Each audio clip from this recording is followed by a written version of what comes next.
Joining me this week for the Wednesday Bookmark is Dr. Mikala Albertson. Mikala is a board-certified family practice doctor and well-being advocate who's passionate about women's health and healing in the middle of our messy, ordinary lives. She and her husband have 5 children and live near Salt Lake City, Utah. We're going to talk this morning about her book, Everything I Wish I Could Tell You About Midlife, A Woman's Guide to Health in the Body You Actually Have. Mikala, thanks so much for joining us this morning. Thank you so much for having me. I'm excited to be here. In your general family practice, you've now treated thousands of women in the midlife stage who are going through, as you phrase it in the book, infinite versions of the same thing. Paint that overall picture for us. What sorts of questions do you commonly hear from middle-aged women in your office? Yeah, well, I think by far and away the most common thing that I hear, and now I'm beginning to experience myself as a 45-year-old woman in my own midlife body, is that something is wrong. I don't feel well. I don't feel like myself. Something has changed.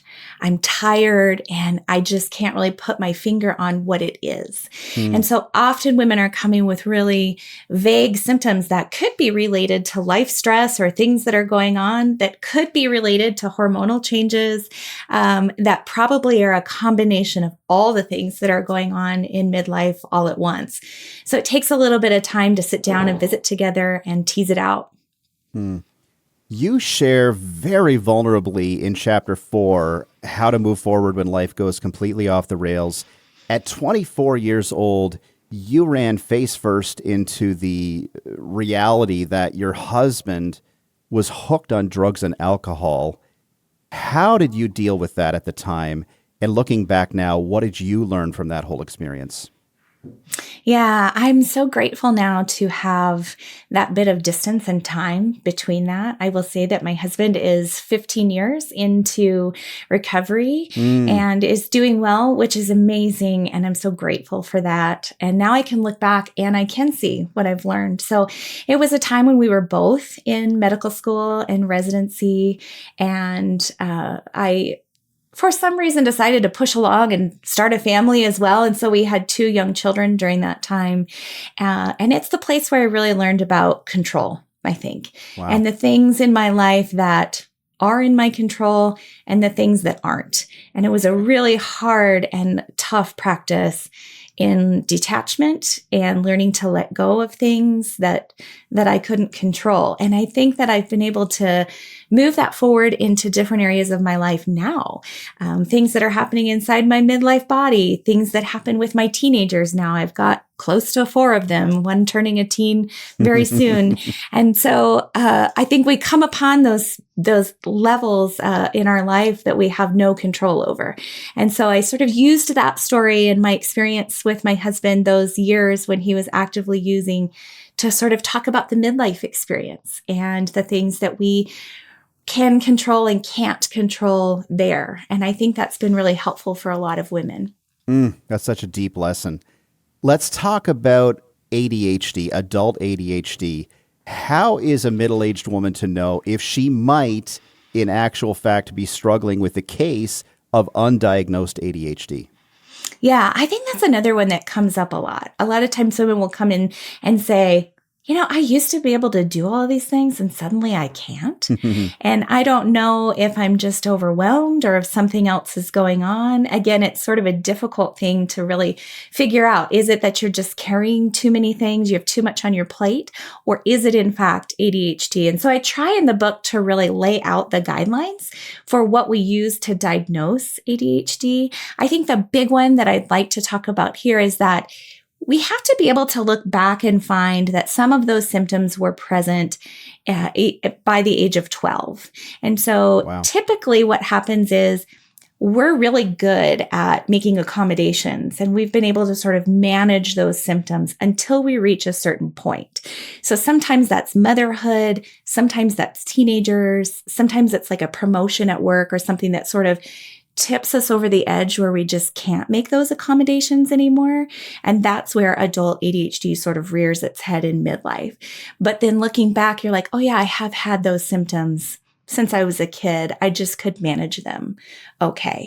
And so I do in the book lay out, what are those symptoms that come up?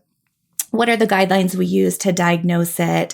And then at the end of that chapter, I go through just what are some things we can do that aren't medication that help us manage those symptoms. And I think they can apply to the woman who officially has an ADHD diagnosis and to the woman who's just carrying too many things. I'm sure you get a lot of questions and opinions thrown your way on the topic of natural supplements, and you talk about that in the book too.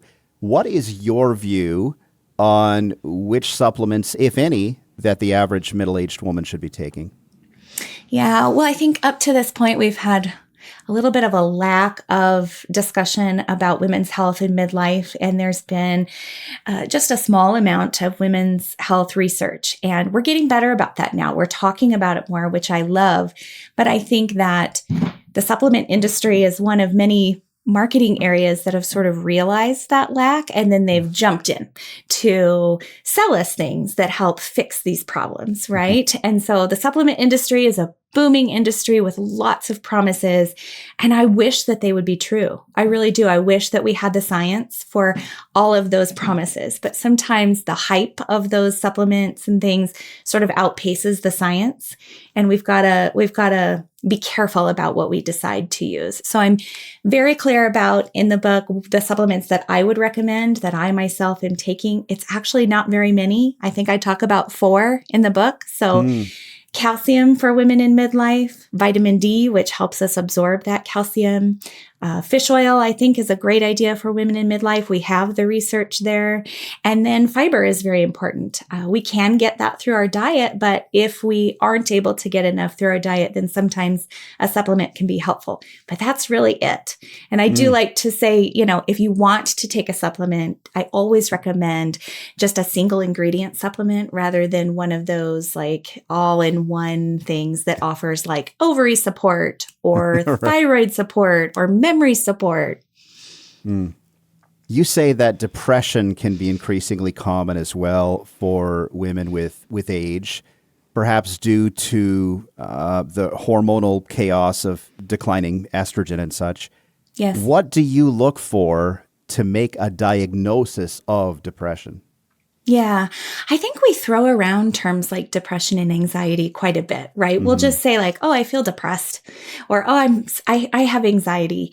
But we do have some actual guidelines that we follow to really give you a diagnosis of depression or anxiety. And so depression is that blah feeling that I think we've all experienced at one point or another, but it comes and it settles and it stays for a while.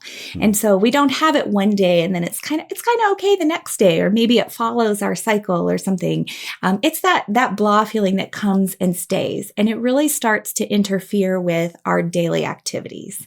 We don't really enjoy doing things that we used to enjoy doing. We feel kind of tired and depressed most of the time. We're not able to get out and get our work done or concentrate very well on any one thing. And so it's when it settles in and stays that it's time to go visit with your provider. Last question, Doctor. Toward the end of the book, you reflect on how to live fully in one's current season. Yeah. And this is really personal, but what season are you in currently, and how are you living fully in it? Yeah, sure. I think I would describe myself as being in a season of healing. I think there's something that happens in your mid-40s that makes you just think a lot about, how do I actually want to be living? How do I want to be caring for myself? What do I want for this second half of my life? And I understand now that in many ways I wasn't very kind to myself in those earlier years. I, have a real penchant towards striving and wanting to be perfect and mistreating my body in many ways. I describe in there my history of disordered eating, my history of trauma. And so now I'm just in an area where I want to be gentle with myself and I want to be gentle with my body. And I want to actually learn to love the body that I've been given to live my life in. And so that's the invitation that I want to offer to women is let's move into a season of healing and let's spend the rest of our lives just loving who we are and loving this body that we actually have. So good. Everything I wish I could tell you about Midlife, a woman's guide to health in the body you actually have. Dr. Mikala Albertson, our guest this week for the Wednesday Bookmark. Great stuff. Thank you so much, Doctor. Thank you so much for having me.